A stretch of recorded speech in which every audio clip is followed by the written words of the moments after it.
Bom, então vamos lá. Dando sequência, vamos trazer um tema dentre todos esses pontos que eu disse que são importantes para que a gente colha aí antes, nessa primeira fase negocial.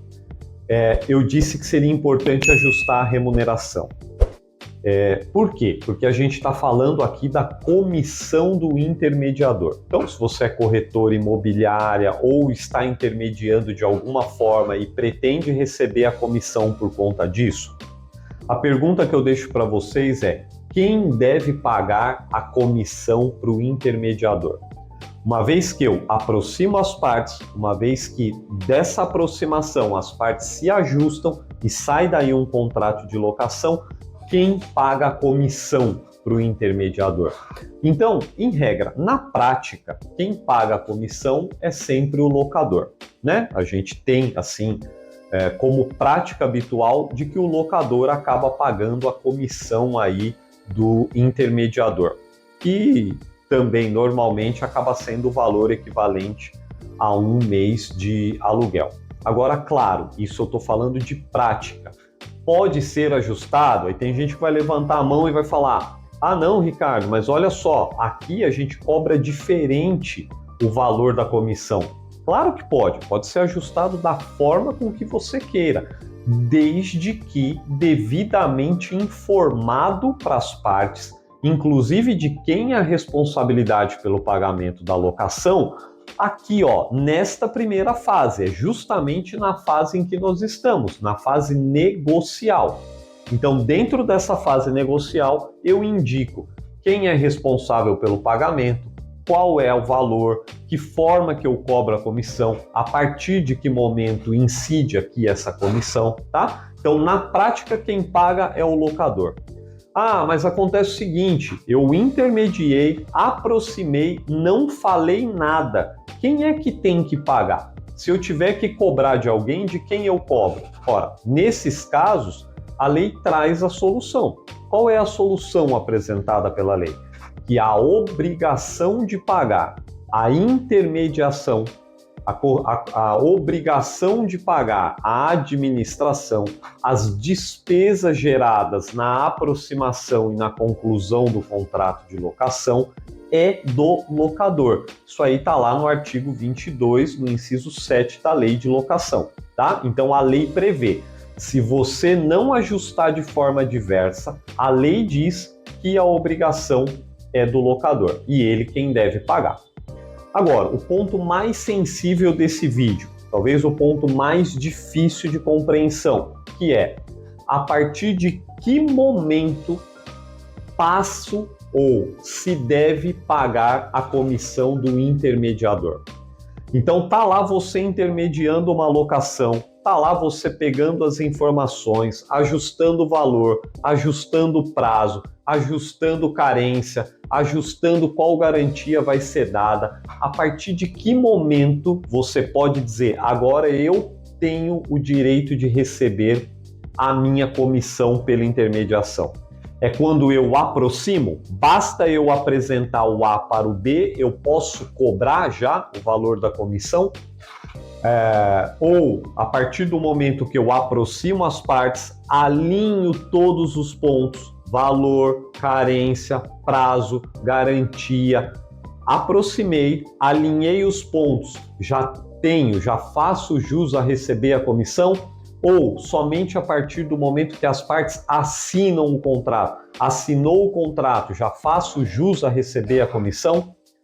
Então, neste ponto, a gente para e eu destaco mais uma vez para vocês. Lembra que eu disse da importância de informar qual o valor da comissão? Aqui se encaixa perfeitamente este ponto. Além de eu informar qual o valor da comissão, eu digo lá que você deve pagar a comissão desde que ocorra isso.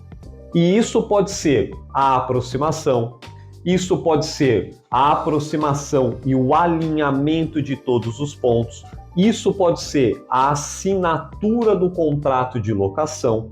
Então, digo desde já para o meu cliente a partir de que momento ele me deve a locação. A comissão a comissão ela só é devida então com o pagamento da primeira mensalidade?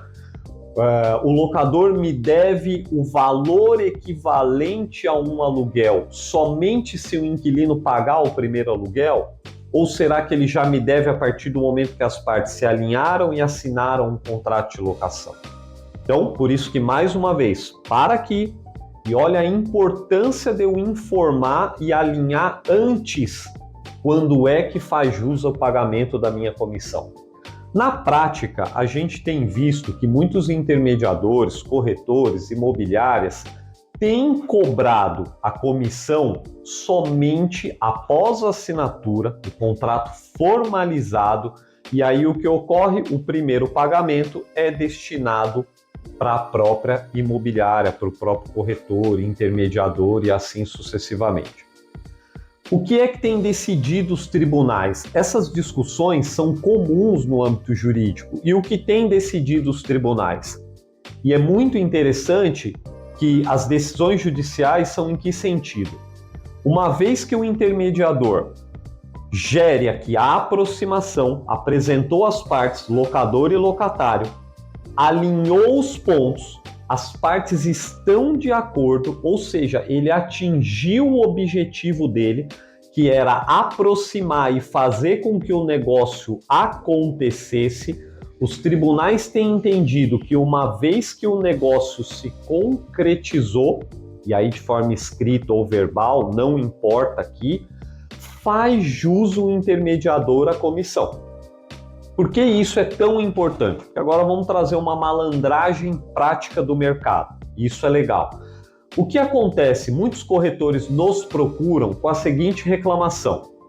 Olha, Ricardo, eu fiz a intermediação, as partes alinharam todos os pontos, valor, prazo, carência, garantia, tudo muito bem alinhado. E o que acontece?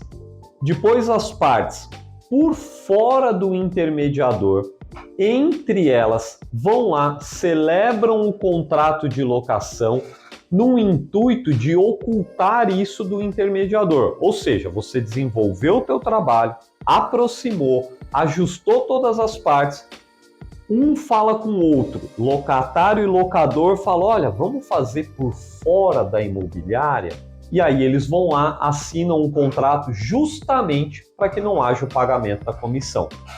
Então, olha só, nestes casos, o que é que os tribunais vêm decidindo?